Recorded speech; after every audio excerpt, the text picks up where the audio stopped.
Hi everyone! Bienvenue dans ce tuto plaisir. Aujourd'hui, je vais vous expliquer quelques règles de prononciation qui vont vous permettre de bien prononcer les mots en anglais et aussi de parler comme un natif de la langue anglaise. Donc ensemble, nous allons voir 6 règles. La première va parler de la prononciation de la lettre T en anglais américain. La deuxième règle, c'est à propos des syllabes avalées ou des lettres qu'on ne dit pas dans les mots. La troisième règle traite de l'accentuation des mots dans une phrase. La quatrième règle explique l'accentuation des syllabes dans un mot de 2 syllabes.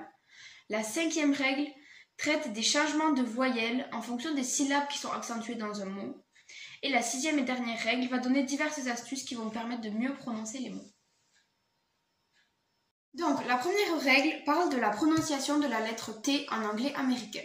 Donc, on va commencer par un exemple et ensuite on va observer la règle. Ici, on a le mot water et on peut constater que la prononciation, ça va être water. Donc, ce qu'il faut retenir, c'est que le T est entouré de 2 voyelles. Donc, il y a une voyelle avant, une voyelle après, A et E. Donc, en fait, là, le T va se prononcer de. Donc, water. Mais ça va pas être un D très appuyé. Donc, je ne vais pas dire water, je vais dire water. Donc, ça va être un D qui rebondit, un D rapide. Donc, cette règle est valable pour plein d'exemples. Donc, par exemple, better ou city, on ne va pas le prononcer comme ça, on va le prononcer avec un D rapide. Donc, better et city. Voilà pour la première règle avec les mots qui sont attachés. Mais on va voir que ça marche aussi avec les mots qui sont séparés. Donc, c'est-à-dire lorsqu'il y a 2 mots. Par exemple, pour it is. Il va falloir que déjà on lit les deux mots it is. Et en plus, donc ici il y a une voyelle et ici il y a une voyelle. Et du coup, on va dire it is. Et encore une fois, ça va être un D rapide. Et ça marche aussi pour d'autres règles. Par exemple, at 11. On va pas dire at 11 parce que ça fait c'est trop compliqué. Il faut que ce soit plus fluide. Donc on va dire at 11. Et encore, on lit les 2 mots ensemble. Voilà. La deuxième règle va parler des lettres silencieuses ou des lettres avalées. Donc, c'est-à-dire qu'on ne va pas prononcer dans un mot. Par exemple, le premier mot, chocolate. Si on disait comme ça réellement, chocolate, il y aurait 3 syllabes. Sauf que dire ça comme ça, c'est long, ça prend du temps et c'est pas très utile. Donc, ce que les Anglais ils vont faire, c'est qu'ils vont compresser le mot. Et pour ça, ils vont supprimer la lettre O. Donc, ça va donner chocolate. Donc, il n'y aura plus que 2 syllabes. C'est pareil pour plein de mots. Par exemple, vegetable. Normalement, il y a 3 syllabes. Vegetable, même 4, pardon. Sauf que les Anglais, ils vont supprimer le E et ils vont un peu changer la prononciation. Donc, ça va se dire maintenant vegetable. Et donc, il n'y aura plus le deuxième E. C'est pareil pour l'adjectif comfortable, qui veut dire confortable. Ici, on va carrément supprimer le O et partiellement le R. Donc, on n'aura plus que comfortable. Voilà pour la deuxième règle.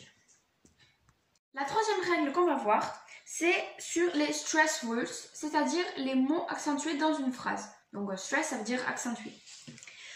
Donc, je vais lire les phrases et ensuite, on va voir ensemble les règles qui en découlent. Donc, la première phrase, c'est « I watched it ». Et la deuxième, « I watched a video ». Donc, maintenant, je vais faire une sorte de petit schéma pour bien comprendre quels mots sont accentués. Donc, la première phrase, c'est « I watched it ». Donc, on va accentuer le verbe, donc c'est-à-dire le mot-clé, mais on ne va pas accentuer les pronoms. Donc ça, c'est la première règle. On n'accentue jamais les pronoms dans une phrase.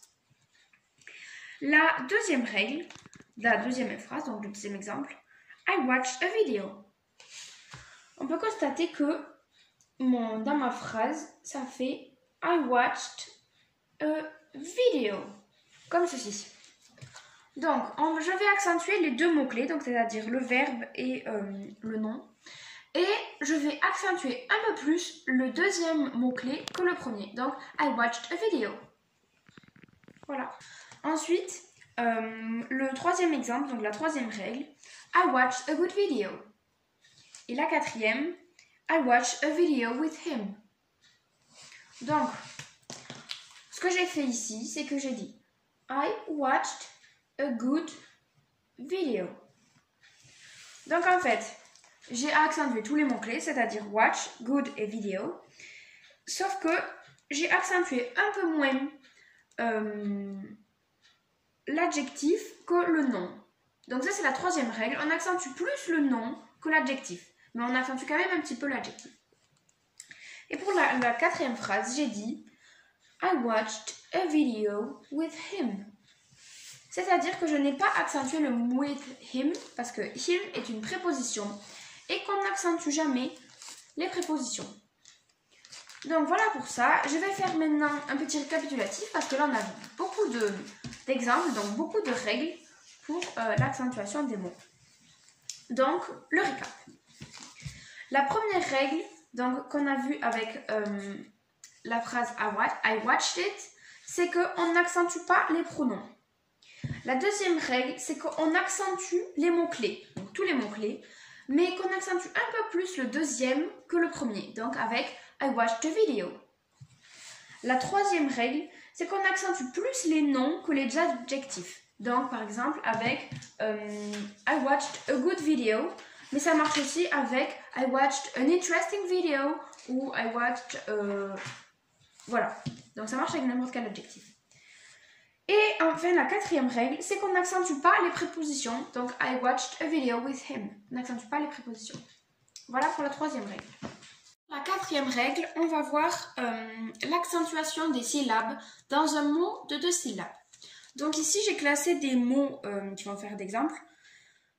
Je les ai classés en fonction de leur nature, donc les noms, les adjectifs et les verbes. Donc, je vais les lire et ensuite on va constater quelle syllabe est accentuée. On va faire comme tout à l'heure un petit schéma.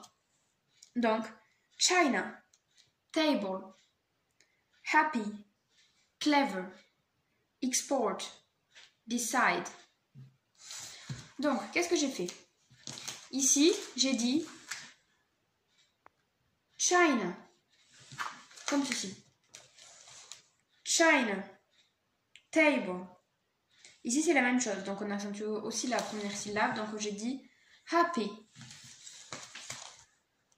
happy, clever. Et pour les verbes, c'est l'inverse. Donc, on va dire export, comme ceci. Export, decide. Donc, c'est la dernière syllabe qui va être accentuée. Donc, pour les noms et les adjectifs, on accentue la première syllabe. Et celle-là, on l'a réduit, donc on l'a dit moins. Et pour les adjectifs, on accentue aussi la première syllabe et celle-là, on l'a dit moins. Alors que pour les verbes, c'est l'inverse. C'est la première syllabe qu'on va moins prononcer, donc export. C'est la deuxième qu'on va accentuer. Voilà. La deuxième règle parle des changements, enfin des différents sons qu'une voyelle peut prendre en fonction des syllabes qui vont être accentuées dans le mot. Donc, on va commencer par la deuxième colonne. Ici, le son en question, c'est E. C'est-à-dire un E court et léger. En fait, on va se servir de la règle qu'on a vue précédemment. Par exemple, pour le mot system, c'est la première syllabe qui va être accentuée. On va donc dire system. Comme ça. Donc, c'est-à-dire que la deuxième syllabe va être réduite. Elle va être courte.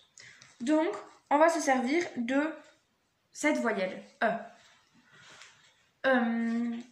Ça va être pareil pour les autres mots. Donc, problem, c'est la première syllabe qu'on accentue, donc qui est large et qui prend de la place. Et la deuxième va être réduite et courte, donc blum, donc petite. C'est pour ça qu'on va utiliser ce son.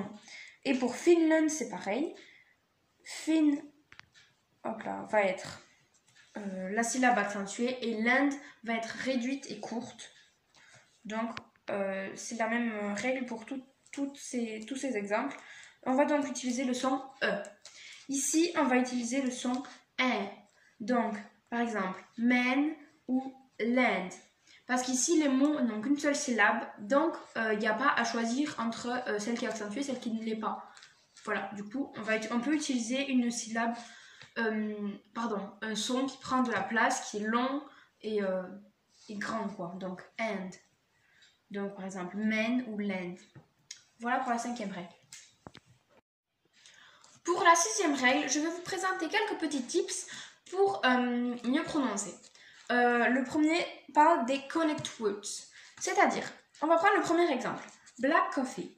Comme on peut le constater, les deux mots finissent par le même son. Donc, black finit par le son que et coffee commence par le son que.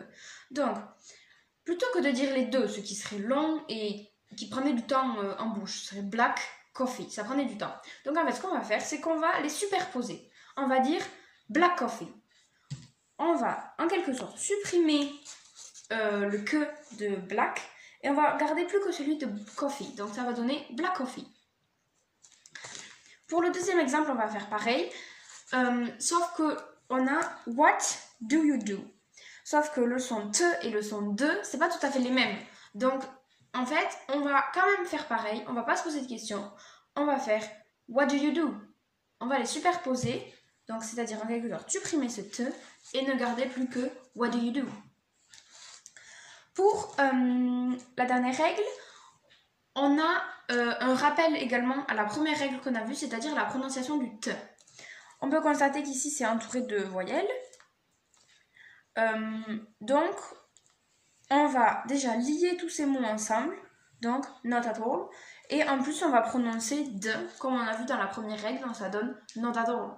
On va tous les compresser ensemble pour ne garder en quelque sorte qu'un seul mot, not at all, not at all, le dire tous ensemble.